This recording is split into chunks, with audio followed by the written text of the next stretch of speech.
What's going on, y'all? Chuck Nunface here. Today we're going to take a quick look at this knife right here on the table. This is the Demko designed AD 20.5 shark lock knife. So this is the smaller version. So he does have a full-size version and a custom, as well as a machine ground, which is essentially a mid-tech. So basically it's machine ground blade, but everything else is kind of done by hand fit and everything else. And then, obviously his full customs are going to be full customs. And this is a production model made out of Taiwan. So, nothing wrong with that, in my opinion. Most of the Taiwanese products tend to be pretty high quality and generally speaking, a preferable country to work with, in my opinion. But not too much on that. We'll go ahead and kind of dive right into the knife. It is a 3V blade, as you can see right there. So CPM 3V steel. It does come in different options. It has more budget-friendly, I believe it's AUS 10 steel, and it'll also be just FRN scales, possibly G10, but I think it's FRN scales.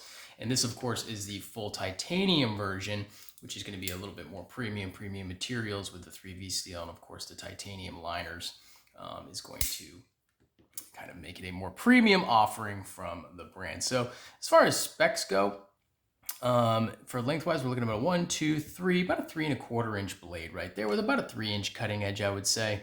Yeah, pretty much right on the nose is a 3-inch cutting edge. Overall length, go ahead and look at that right now. We're going to be seeing about about 7.6 inches overall length. I don't have the ounces on hand, but it is pretty lightweight. Now, it is not milled out on the inside of the scales, but still, it's a fairly small knife, so it's not terribly heavy or anything like that. We'll go ahead and do a couple size comparisons real quick. The ever-present Ontario Rat model number 1, so it's going to be a little smaller than the Rat 1. And we'll do the Spyderco Native 5. So it's going to be similar blade length to the Native 5, just a little bit longer, but a little bit longer in the handle as well. And it's going to have a little bit more cutting edge than the Native 5 as well. Let's see what else we have here. We've got the Chris Reeve Knives Large Sebenza 21, so it's going to fit in smaller than the Sebenza 21, of course. And I guess we'll just go ahead and do this one too. So here is the Emerson CQC 8, the full-size version, not the Horseman. So it's going to be quite a bit smaller than that knife right there. So that kind of gives you an idea of the sizes. Now, I had one of these in the full-size version, the AD20. So you've got the 20.5 is a size-down version of the full-size AD20 knife from Andrew Demko, or the Demko brothers, I should say. And this is just the size down version, but essentially it's basically the same knife, with the exception of this one, of course, has titanium scales. Now, it does utilize his new locking system, which is the Shark Lock. Now, if you don't know, Andrew Demko is kind of known for developing locks for that's kind of his claim to fame, really, is the different types of locks, unique locks that he's designed and everything else. He designed the Triad lock for cold steel knives when he was employed with them. And then, of course, he did the Scorpion lock on the AD15, which I also used to have a machine ground AD15. I wish I still had that one. That's one of those knives that I really kind of wish I didn't let go. But in any case, I did. It is what it is. And then, of course, he designed this Shark lock right here. So it's activated by pushing down on that, and that'll release the blade. There's a spring system in there.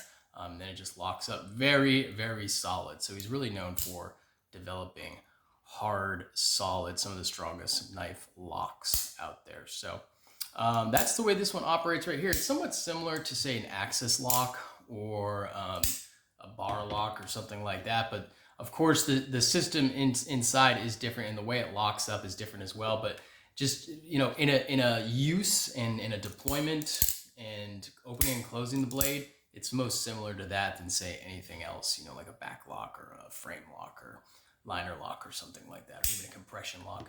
It's most similar to, in feel to what I would say, the Axis style of lock that Benchmade has, which of course everybody else is utilizing now too, since the patent expired and they didn't renew it. So Yeah, but really, other than that, I'm going to keep this video short and sweet. It's really not a knife that I would gravitate towards. It's a little small, the handles are a little bit on the thin side, but it is certainly EDC friendly, and I can definitely understand the appeal that this has within the knife community. You know, a lot of people really like the 20.5 from a profile and, you know, pocket profile, and also how, you know, it carries and how it performs as well. It's exactly what a lot of people are looking for. From, you know, comparing it to its big brother, which it would be cool if I had a larger one to compare it to, it does really feel like it's almost more properly proportioned than the larger one. The larger one does have what seems to be a very large handle for this size blade that you get. I believe you only get a 3.75 inch blade, 3.5 inch blade, something like that. Not substantially larger than this. Of course, it is taller and it is, you know, it is longer, but it's not substantially bigger than this. But the handle seems like it's not as well proportioned as this handle is. You know, the blade to handle ratio. So, you know, there is that. I can definitely see why, you know, folks in the knife community really gravitate towards this knife right here. It definitely would probably check a lot of boxes for a lot of people. And you know, with it being a production model, you know, the price point is, you know, right where it kind of needs to be for a lot of folks too. I believe these in titanium without any milling or anything else, I believe they go for about $315. And then, of course, you know, you can get less premium materials in FRN for well under, I believe, right around $100. Don't quote me on that. You'd have to go ahead and look it up. You can find them at all your regular places where you would get, you know, knives online. So DLT or Blade HQ or Knife Center or Knife Works or anything like that. You'd probably be able to pick one of these up. But yeah, other than that, definitely a cool knife. Glad I have a chance to check one out. Now, I did take this in trade. But it's not going to be one that I'm going to keep around. So if you're not doing so already and this knife interests you, give me a follow on Instagram at Chuck_Nunface. Because I'll probably be putting it up for sale pretty soon here. You know, if you're interested in picking one of these up in a lightly used condition, not used by me, but by the previous owner. He carried it a little bit and used it some. Yeah, I won't be hanging on to this one. I'll go ahead and put this one up for sale. But it's cool that I do want to check one out, and I can definitely understand, you know, why people would like this. Not my style, not really something that I want to hang on to, but you know, if it checks the boxes for you, it's something you probably definitely enjoy. So if you haven't done so already, if you can go ahead and subscribe by clicking that button in the corner. And you know, like I said, follow me on Instagram at Chuck_Nunface. Go ahead and leave a comment on the video if you choose to. Give it a like if you like the video. You know, give it a like if you don't like the video. Hey, why not?